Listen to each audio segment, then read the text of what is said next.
Hey YouTube, it is Easy Prepper 101.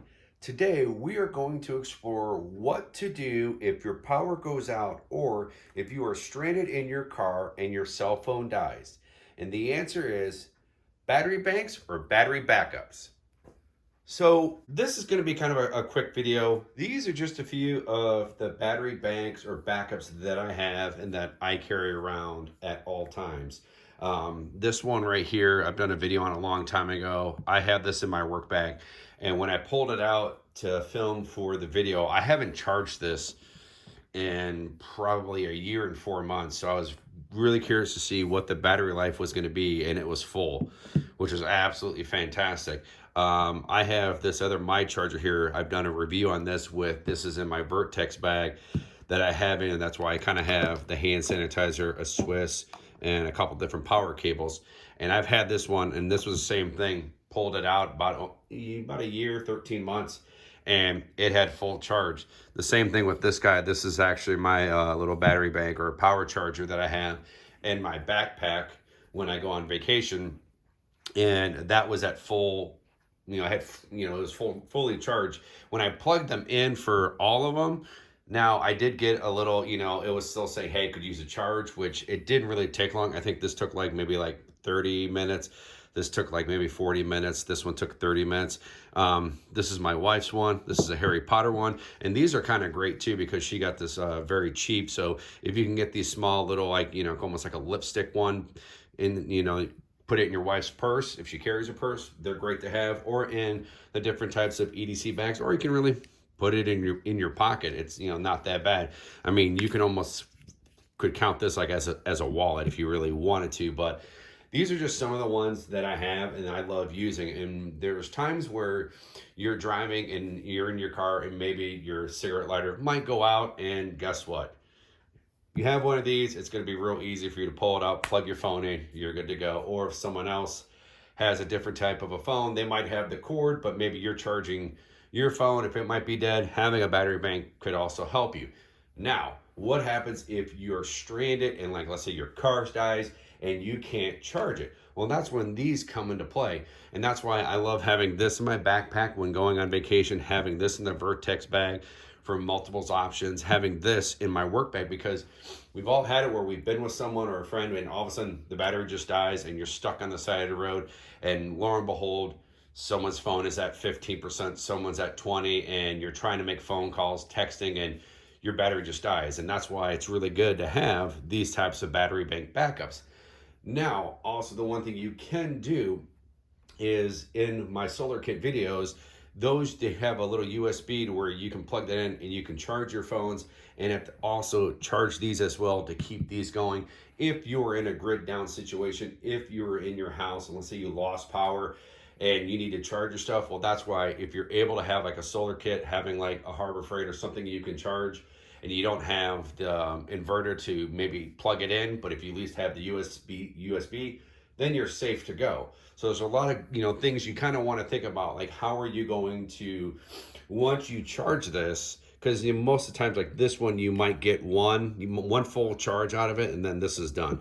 This one you could probably get 2 to 3. This one you can get 2 to 3, and then this one you can get about 2 to 3. And the one good thing that I really like about this one was the reason why I got this one is this could definitely charge iPads and some of the bigger tablets and stuff. So try to keep that in mind of what kind of a power bank you're going to want to have. Now, the one thing is when you're going on vacation or wherever you have this, you want to make sure that you keep it fully charged.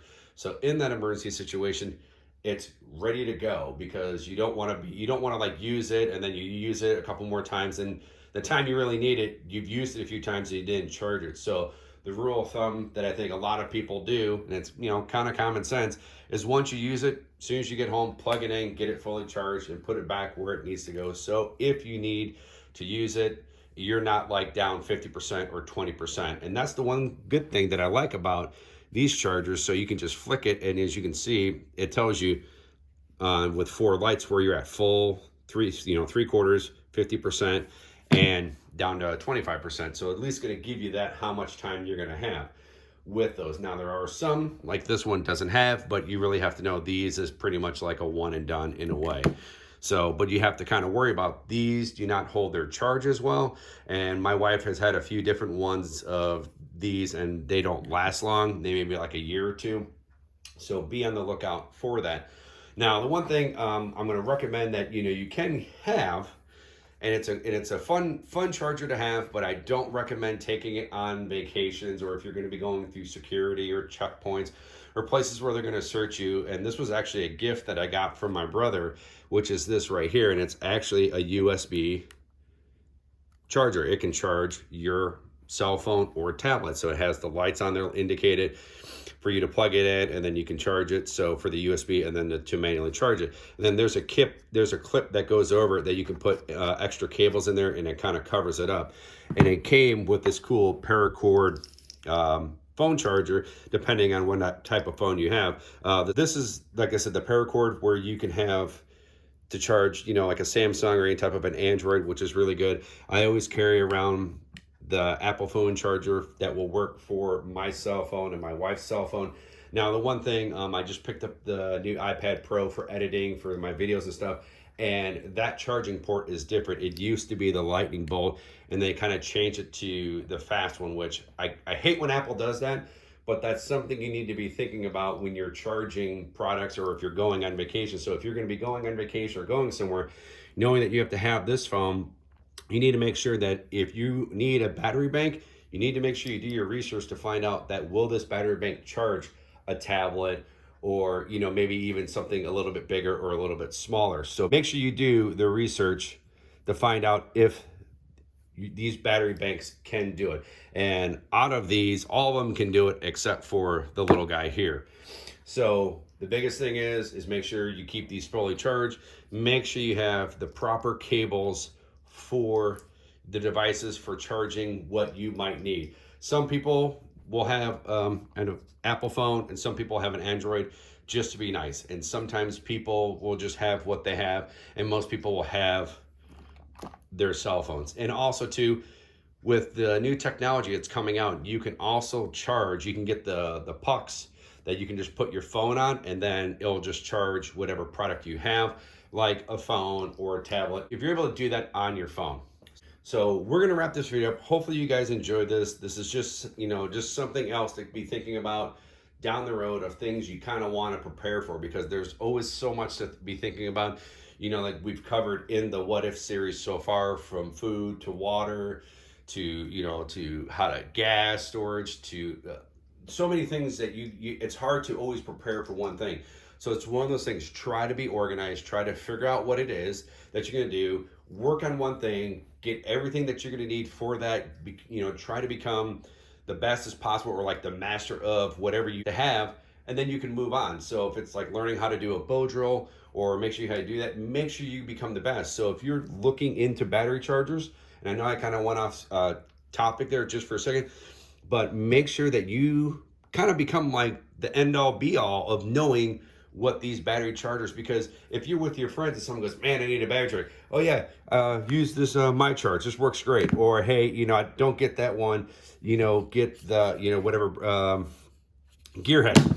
So be that, because then it'll really impress your friends, impress your family members. Say, yeah, you might want to get this, because then they're going to come to you saying, hey, Easy Prepper definitely knows what's a good charger. Easy Prepper knows, hey, what kind of food or water you might want to have.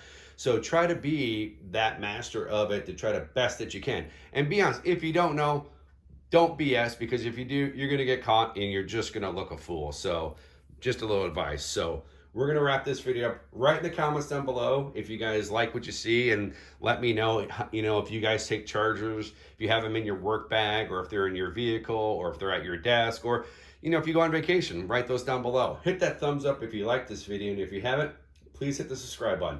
Thank you guys so much. We will catch you guys down the road.